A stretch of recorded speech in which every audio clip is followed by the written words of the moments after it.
بسم الله الرحمن الرحيم.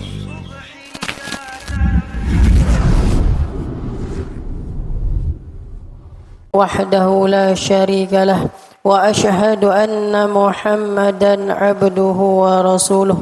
اللهم صل على محمد وعلى آله وصحبه ومن تبعهم بإحسان إلى يوم الدين. أما بعد، فيا عباد الله، أوصيكم ونفسي بتقوى الله فقد فاز المتقون. قال الله تعالى في كتابه الكريم: أعوذ بالله من الشيطان الرجيم. يا أيها الذين آمنوا اتقوا الله حق تقاته ولا تموتن إلا وأنتم مسلمون. Bapak-bapak, ibu-ibu dan seluruh sidang jemaah tarawih, semoga kita dimuliakan oleh Allah Subhanahu wa taala. Yang pertama-tama tentunya kembali kita bersyukur kepada Allah Subhanahu wa taala yang mana sampai pada malam Ramadan yang ke-9 ini kita masih dipilih oleh Allah Subhanahu wa taala untuk hadir di rumahnya yang mulia ini untuk melaksanakan rangkaian ibadah yang telah diwajibkan dan disunnahkan kepada kita. Kita yang berada di rumah Allah pada malam hari ini adalah orang-orang terpilih dari Allah Subhanahu wa taala. Terpilihnya kita masuk ke bulan suci Ramadan dan terpilihnya kita beribadah di bulan suci Ramadan. Karena kalau kita perhatikan berapa banyak saudara kita yang sebelum bulan Ramadan masuk dia ingin sampai ke bulan Ramadan. Namun sebelum Ramadan itu datang mereka dipanggil oleh Allah Subhanahu wa taala. Entah itu kawan awak, entah itu anak awak, entah sesana awak. Kemudian ada juga yang Allah panjangkan umurnya masuk ke bulan suci Ramadan, namun tidak Allah pilih untuk melaksanakan ibadah-ibadah di bulan suci Ramadan. Ndak sampai petarawi di rumah ndak jadi bu nyoroh. Kita yang Allah pilih sampai ke bulan suci Ramadan dan diberikan kesempatan Allah untuk melaksanakan amalan-amalan di bulan suci Ramadan, itu salah satu hal yang harus kita syukuri. Bapak-bapak, ibu-ibu yang dimuliakan Allah Subhanahu wa taala. Kemudian tidak lupa juga kita berselawat kepada Rasulullah sallallahu alaihi wasallam setidak-tidaknya dengan mengucapkan lafaz Allahumma salli ala Muhammad wa ala ali Muhammad. Bapak-bapak, ibu-ibu yang dimuliakan Allah Subhanahu wa taala, sama canda malam-malam Ramadan sebelum-sebelumnya santapan rohani Ramadan ko ndaklah lama-lama dah ya mak. Mengingat awak labi ponek belako.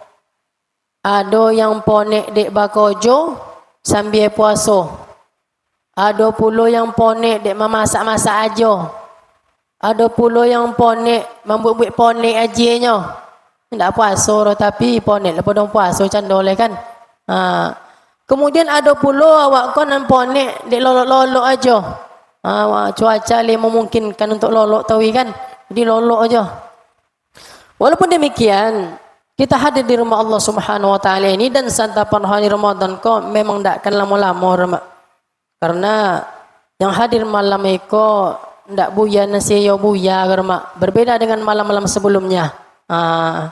Jadi cana bisa lah ya mak. Di dalam Al-Quran, tepatnya di dalam surat Al-Buruj ayat keempat, apa kata Allah? Qutila ashabul ukhdud. Binasalah orang-orang yang membuat parit. Binasa membuat parit. Kenapa mau kau siap mak? Kemudian Allah lanjutkan, an-nari zatil waqud, yang berapi. Jadi di dalam parit itu mak banyak kayu bakar.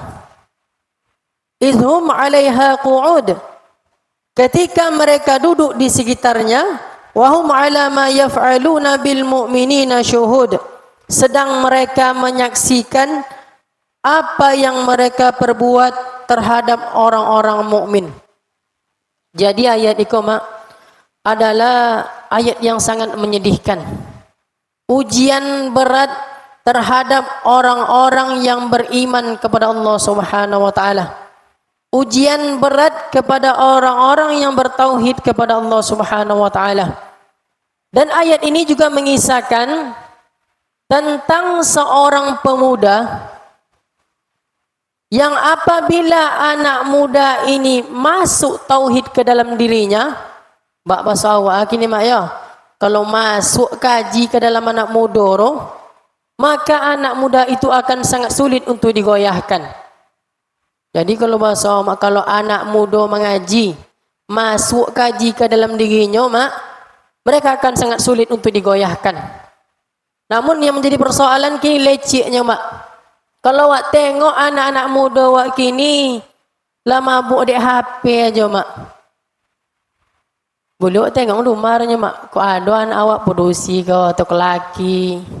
Mereka lebih sering memegang HP daripada memegang Al-Quran. Baik itu bulan puasa ataupun tak bulan puasa, sama je. Mereka lebih sering membaca pesan grup WhatsApp nama mak daripada membaca Al-Quran yang diturunkan Allah kepada kita. Jadi kalau perhatikan bono mak ya, grup-grup WhatsApp gini tetap apa jangan dibaca dalam doa mak. Tak apa-apa nama sabui di situ. Boleh tengok sekali dia mak. Kemudian kata Rasulullah mengenai ayat ini, dulu ada seorang raja, tepatnya di zaman Bani Israel, yang raja ini memiliki satu orang tukang sihir. Tukang sihir kolat tua pak. Lah babayo bahasa awak. Apa kata tukang sihir ini? Wahai raja, cen lawat dan anak muda. Ke anak muda target apa? Karena anak muda ini sangat-sangat berpengaruh. Kalau di kampung tu anak mudanya elok, insya-Allah kampung tu akan aman mak. Tapi kalau anak muda tu lah kacau, kini pangai anak muda ndak tertanggung tu oleh mak. Ada yang lah mabuk dek narkoba, ada lah mabuk dek minuman-minuman keras, dan yang lebih parahnya kini mak ya, anak muda bahkan ada jo apa-apa, tapi nak banyak apa-apa agaro. Lah mabuk nama dek judi online nama mak. Judi online ni kau pak sangat-sangat berbahaya. Kalau orang lah terkena virus judi online kau mak, berapa ada PT di kelosang abi kau untuk modal judi online. Kalau ndak nahu PT le mak ya, kau hilang tabung gas ainyo tiaro. Pokok apa cara mendapat modal untuk judi online. Belum lama kejadian tepatnya di Jawa, seorang anak muda mengancam mak, amak badan modal untuk judi online. Kalau ndak amak amo dan panggang rumah kau nyenyo mak. Begitulah dahsyatnya judi online kau pak. Kemudian seorang istri membunuh suaminya karena suami kau lah mabuk di judi online panjang aja mak. Sampai-sampai gaji ndak untuk belanja era. Untuk judi online, bahkan gaji ambil orang untuk judi online, ndak tahan di akak kalau mak, ndak iyo orangnya, is dead locur langsung. Dan pengaruh judi online kau mak sangat-sangat berbahaya. Mudah-mudahan di tompek awak kau pak, ndak ada yang kau ni virus judi online kau mak. Mudah-mudahan. Kemudian kita lanjutkan. Kata nenek sihir tadi, cenwak dan anak muda yang akan dan turunkan ilmu sihir dan konyewak dan kodatu rajonya. Dipilihlah seorang pemuda pak. Akhirnya anak muda ini diajarkan ilmu sihir. Ibarat mak ya, menuun lemu bahasa awak mak. Di siku ada jong nuun lemu le pak. Anda ada le kan? Zaman atuk-atuk awak dulu kat aranya nuun lemu ka becucu le nya. Datang ke kubuhnya, datang ke dalam mimpinya, dan turun lemu. Itu kalau datang sok jenis timur mak. Kemudian setelah anak muda ini dipilih, belajarlah anak muda tadi ke istana dengan nenek sihir tadi. Ketika dia ingin belajar sihir, terhalanglah anak muda ini seorang rahib. Seorang rahib kau mak, ulama di zaman Bani Israel kau mak. Dipanggil oleh rahib ini, wahai anak muda, kemana waangnya? Maka ke anak muda tersebut, aku ingin ke istana belajar ilmu sihir. Kata anak rahib tadi, mulai si kau duduk lo nyenyo. Akhirnya diajarkanlah oleh rahib tadi anak muda tadi mak. Jadi 2 tahun belajar apa? Sama rahib inyo belajar ilmu sihir pun inyo belajar. Selang berganti hari, berganti bulan, timbullah perasaan anak muda go untuk mentes-tes lemu lemak. Awak kalau lah belajar lemu nak mentes-tes lemu kan. Begitu juga dengan anak muda tadi. Inginlah inyo mentes ilmunya. Adalah suatu kejadian di tengah-tengah masyarakat, ada seekor singa menghalangi masyarakat, tidak bisa ada masyarakat kau kalur mak. Datanglah anak muda tadi. Disitulah inyo ingin mentes ilmunya. Apa kata anak muda tadi? Kalau seandainya dan pakai ilmu nenek sihir kau, kalau botua kau, kalau bilai singo kau, berarti nenek sihir kau tanam botuanya mak. Kalau dan pakai ilmu dari rahib kau, lagi singo tu bekok, berarti ilmu datuk rahib kau tanam betulnya. Akhirnya apa yang dipakai? Apa yang diajarkan oleh rahib tadi mak. Setelah dibacanya, dilemparnya singa tadi, lagi singo tadi deh mak. Hebohlah berita waktu itu di istana. Seorang anak muda memiliki kelebihan, lagi singo. Adalah orang di istana itu orang yang sudah tua, buto mak. Mendengar anak muda tadi memiliki kelebihan, datangnya ke anak muda tadi, wahai anak muda, dan dongo waang memiliki kelebihan, bisa ndak dewaang mubek mato dan konyanya mak. Apa kata anak muda tadi? Pak, yang menyembuhkan itu adalah Allah. Dan hanyalah perentaranya mak. Cen itu dia kalau anak muda ke mak berdakwah. Cen itu berdakwahnya mak. Muda apa? Kalau seandainya apa bota beko, apa menyembah Allah Subhanahu wa taala lainnya mak. Akhirnya atas izin Allah botalah anak muda, botalah orang tua tadi mak bisa dia menengok. Semakin heboh beritanya di istana. Datang dia kepada raja, wahai orang buta, lebo tahu ang manya gajo tadi. Iya wahai raja, yang menyembuhkan adalah Allah nyenyo pak. Kemudian semakin heboh di istana tersebut adalah orang terdekat dengan raja tadi mengidap penyakit lelamo ndak bota-bota mak. Datang pula lainnya ke anak muda tadi, wahai anak muda, dan dongo wang pandai wang mubek nyenyo. Tolong ubek wadan kalau lama sakit le nyenyo pak. Baiklah. Namun kata anak muda tersebut, yang menyembuhkan itu adalah Allah. Aku hanyalah perantaranya anak muda tadi mak. Jadi itu tenyo berdakwah mak. Berdakwah dengan mengajak orang untuk menyembah Allah Subhanahu wa taala. Kalau perhatikan pak, kita ini diberikan Allah kelebihan masing-masing untuk berdakwah di jalan Allah. Contoh, kalau orang kaya mak, cara berdakwah inyo dengan menyumbang ke masjid misalnya. Misalnya masjid kebutuh pembangunan. Cara berdakwah orang kaya memberikan bantuan. Awak-awak yang biasa-biasa kok mak, cara berdakwah kita mengajak kawan-kawan untuk solat ke masjid misalnya. Mengajak ke wirid pengajian. Mengajak untuk belajar mengaji sama-sama. Setiap kita diberikan Allah kelebihan untuk berdakwah. Jadi semakin hebohlah istana tadi mak.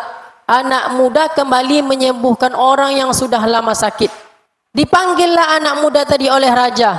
Wahai anak muda, dongo dan waang mengajak orang untuk tidak menyembahku lagi nyenyo. Apa kata anak tersebut? Ndak raja. Tidak bisa. Waang lah mengajak orang untuk tidak menyembahku. Yang kini wang harus kembalikan orang itu kepada wadan. Tidak amur mak. Jadi itu dia kuatnya kekuatan anak muda kalau mengaji mak. Tidak amur menyembah gajo tadi lah. Kemudian ditangkaplah anak muda tadi. Kemudian anak muda ini pun disiksa oleh raja mak. Karena tidak tertahan siksaannya lah pak. Tersobiklah dia anak muda tadi. Namo guru yang mengajarkan inyo tadi mak. Akhirnya guru ini pun ditangkap dan dibunuh. Mati syahidlah gurunya mak. Mati dalam keadaan tersenyum. Artinya apa? terkadang kalau untuk mendakwahkan tauhid iko Pak, tantangannya memang nyawa terkadang Pak. Nyawa taruhannya terkadang kalau kita ingin mengajak orang menyembah Allah Subhanahu wa taala. Kalau cemee-cemee itulah biasa sebenarnya Mak. Kemudian setelah rahib ini dibunuh, target raja tadi selanjutnya adalah anak muda tadi Mak. Yang kini Wang harus kembali menyembah dan kalau enggak Wang akan dibunuh. Apa kata anak muda tadi? Tidak bisa lah. Aku tetap menyembah Allah Subhanahu wa taala. Maka dipanggillah prajurit Mak. Wahai prajurit, tangkap anak muda ini, bawa ke atas bukit yang tinggi, jatuhnya dari bukit tadi nyegaju tadi Mak.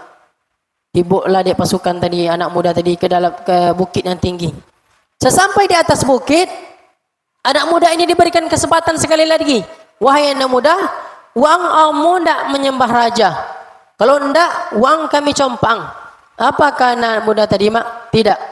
Tapi izinkan aku berdoa terlebih dahulu Nyonya Mak. Apa doa anak muda ini? Ya Allah, jalankanlah apa yang menjadi takdirmu Nyonya. Apa yang terjadi setelah itu? Bukit yang dipijak oleh pasukan raja tadi itu sebenarnya nuntu Mak. Akhirnya matilah pasukan tadi ke sesodonyo. Setelah pasukan ini mati, anak muda ini kembali dengan gagah perkasa ke istana tadi. Nampak oleh raja. Idu jong malenya. Jawaban anak muda tadi, iya. Anak buah engkau yang mati Nyonya Mak. Akhirnya dipanggil pasukan kembali. Dipanggil pasukan yang kedua. Wahai pasukan, tangkap anak muda ini, bawa dia ke laut, compangnya dilawi Nyonya Mak. Namun apa yang terjadi? Sesampai di lawi rumah, nananyui tidak pemuda ke rumah. Nananyui justru tentara raja tadi Mak.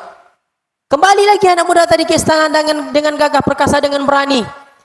Idu jong malenya gajo tadi Mak. Iya, yang mati pasukan engkau. Jadi hilang ke gajo kau Mak. Lah dapat cara membunuh anak muda ke era. Akhirnya raja ini menyampaikan.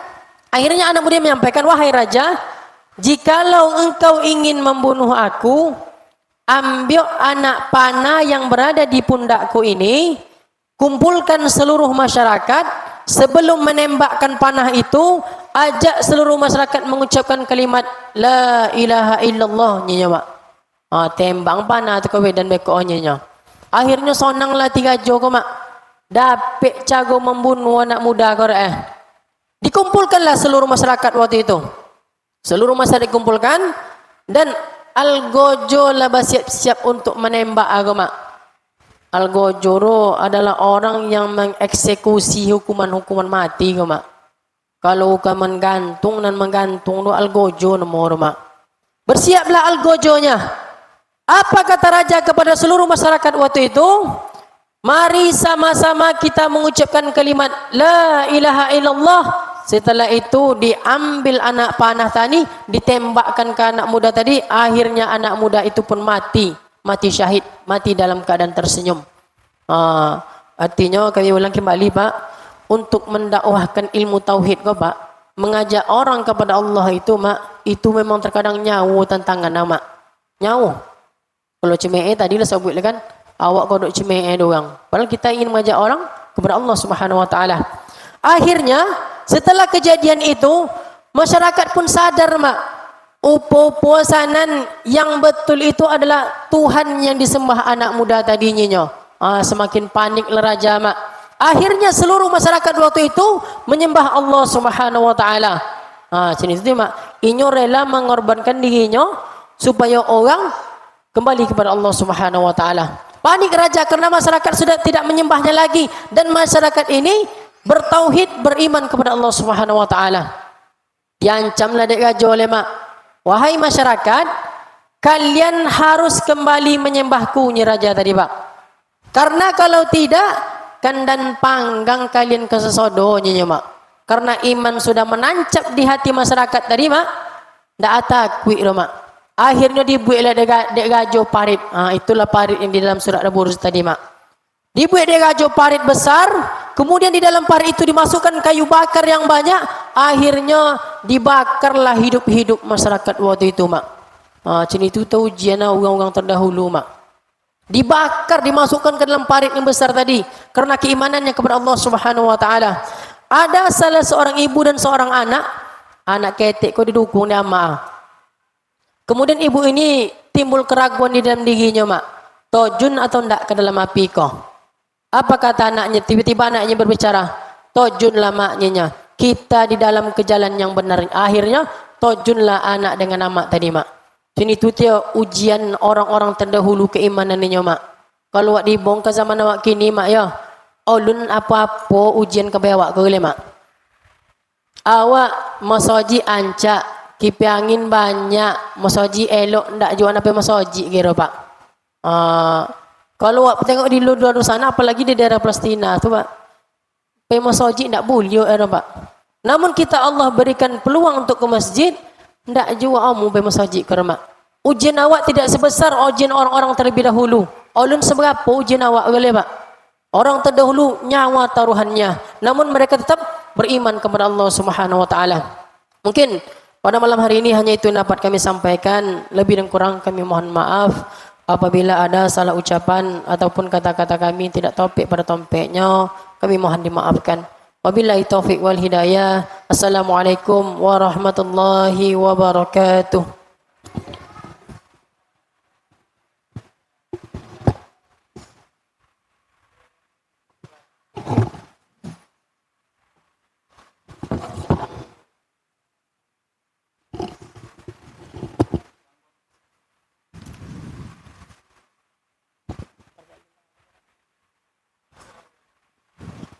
Jadi malam ko ada kuis nama pak.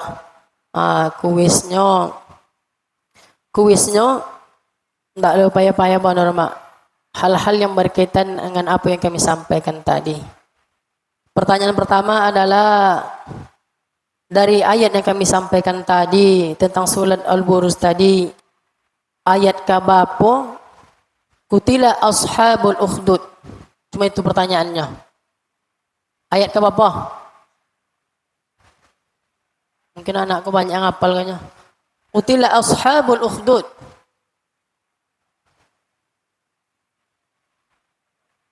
Ada yang bisa? Ayat ke berapa?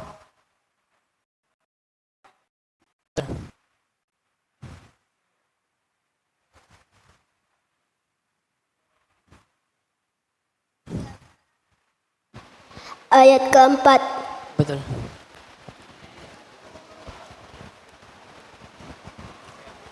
Kemudian hadiahnya. Hadiah.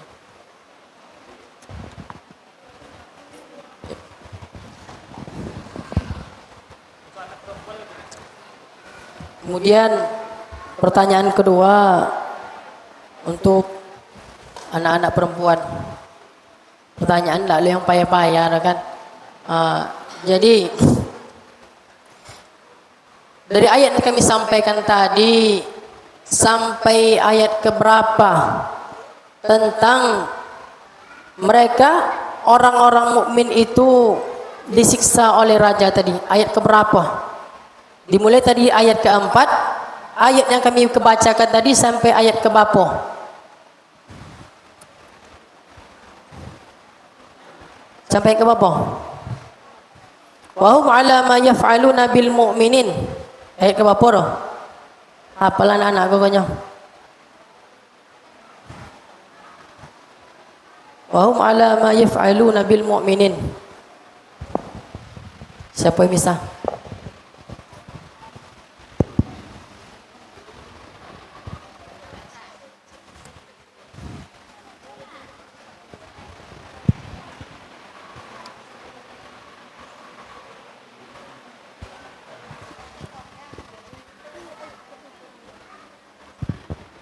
Sampai ayat ke-7. Benar. Asma dia, Pak.